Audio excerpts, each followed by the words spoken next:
在芬兰，我体验到最有趣的事情是什么？首先可以跟大家介绍什么是 Sissit。Sissit 是一种在校园里面还蛮常见的社交活动。参加者会坐在一个长桌，通常是男女面对面坐，吃每一道食物或者喝每一种酒之前，都会有一个 song master。他们可能会讲一些引导的句子，或是一些小故事，来带领大家唱这些歌。那唱完这些歌呢，才可以吃某些特定的食物，或譬如说才可以喝伏特加。Sissit 它是一个大家会喝得非常醉的活动 ，shot 有啤酒，有些时候会有红酒啊、白酒都在桌子上。所以到最后呢，大家会还蛮醉的。然后 Sissit 后面通常会接一个派对类型的活动，这是之前国际学生的 Sissit。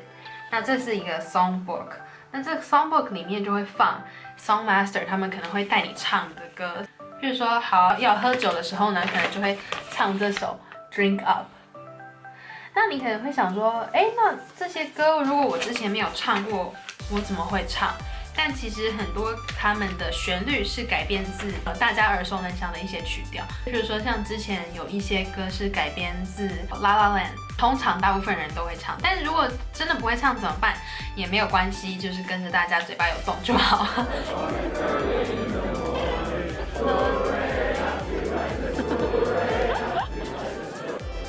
每个 Sissit 会有自己的主题，那这个 Sissit 的主题就是芬兰。那我之前也有去过，主题是 Frozen 的。那有些时候呢 ，Sissit 的歌里面有一些诙谐类，譬如说他们可能会加入 Brexit 在他们的曲子里面，然后就说英国人怎么样啊，所以还蛮有趣的。Sissit cheat sheet 大家可以看一看。所以如果是第一次去 Sissit 的人就可以看，比如说doesn't matter if or not you actually can sing, just go ahead and do it。对，这是基本上 Sissit 最重要的原则。当 song master 在讲他们自己的小故事的时候，大家可能会觉得很无聊，那觉得很无聊的人就可以喊 Pilasu， 我忘记他那个字到底是什么了 ，Melasu， 对。好像是 Melasu， 那 Melasu 的意思就是我很无聊。只要有任何一个在参加 Sissit 的人，喊了这个句子的话呢，大家就要喝酒。所以对啦，基本上这就是一个让你喝醉的活动。简单来说就是这样子。每一次唱完一首歌呢，大家会要敬酒。那敬酒怎么敬？它这边还会有一个小小的示意图。女生的话呢是左右，然后前方。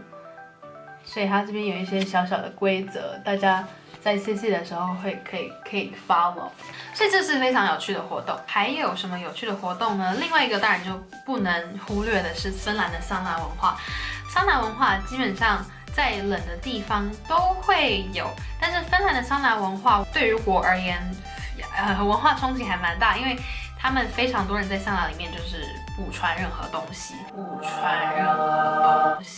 我有一次就进去了桑拿，然后看见20个男性的裸体在我前面，所以我就那好，不知道眼睛要放哪里。觉得他们这边的人的态度就是，毕竟这是人体，那人体就是长那个样子，其实该有的就会有，你知道该看到的也会看到，所以其实也不用大惊小怪。那你可能会想说会不会有很多变态？其实也不会，大家就很多人去桑拿是自己很开心，去桑拿里面就舒服，因为对身体好，可以增进血液循环，所以也不太管旁边的人是怎么样看他们的。那我觉得这个态度在亚洲可能比较不常见，因为大家会稍微比较大惊小怪嘛，所以我一开始也是这样子，然后就觉得大家我是没有裸体啦，看到别人裸体的时候不知道该怎么应对，但是后来就也渐渐习惯了，其实是他们文化的一部分，那也就入境随俗。那桑拿文化他们其实有非常多种，我交换的学校里面呢，有一些桑拿室是在湖边，你可以去桑拿室之后直接走进湖里。下雪的话呢，你去完桑拿室之后跳进雪堆里面，这是我在 Lapland 有尝试真的是很冰，非常冰，后面腿会没有知觉。那大家在桑拿里面有些时候也会唱歌，芬兰人还蛮喜欢唱歌，而且他们唱的歌是民谣类型，大家都可以跟着一起唱。有些时候唱一唱呢，还会有一些比如说拍桌啊，或是一些脚啊的运动，还蛮有趣的。那在桑拿里面也很多人会带酒进去，一边蒸自己身体的热气，然后一边喝酒。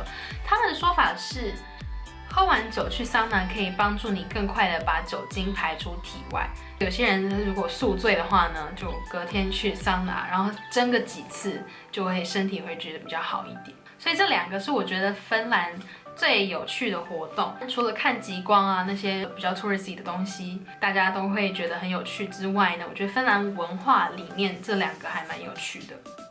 桑拿跟 Sissi， 当然我不确定 Sissi 是不是只有大学生会做，也有可能有一些不同年龄层的 Sissi 活动，我相信应该是有，因为吃东西啊、喝酒啊这种就是还蛮 Finnish style 的一个社交活动。我在芬兰有没有酒量变好呢？应该有啦，真的是永生难忘的一个经验。我在 Lapland 的时候呢，小木里面有一个桑拿室，我们把它开到大概60-70度左右嘛，是很热的。然后在里面呢，大家有些时候会拿水，就补充水分嘛。那有些人会拿酒，不过你也知道，有些酒看起来很像水，因为它们是透明的。有一次呢，我有一个朋友就给了我一个透明的瓶子，然后我想说那应该是水，就我一喝，它是80%酒精的一个酒，叫做 Vedigi。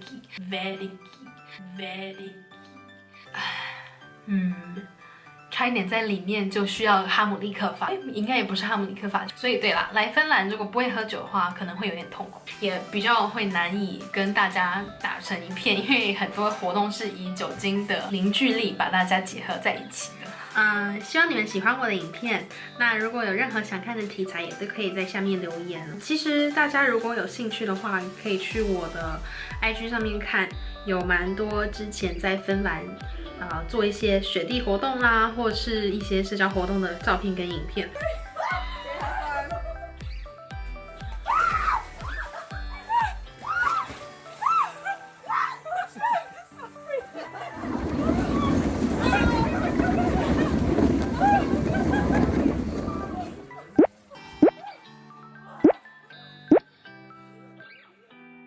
好，那就先这样子，拜拜。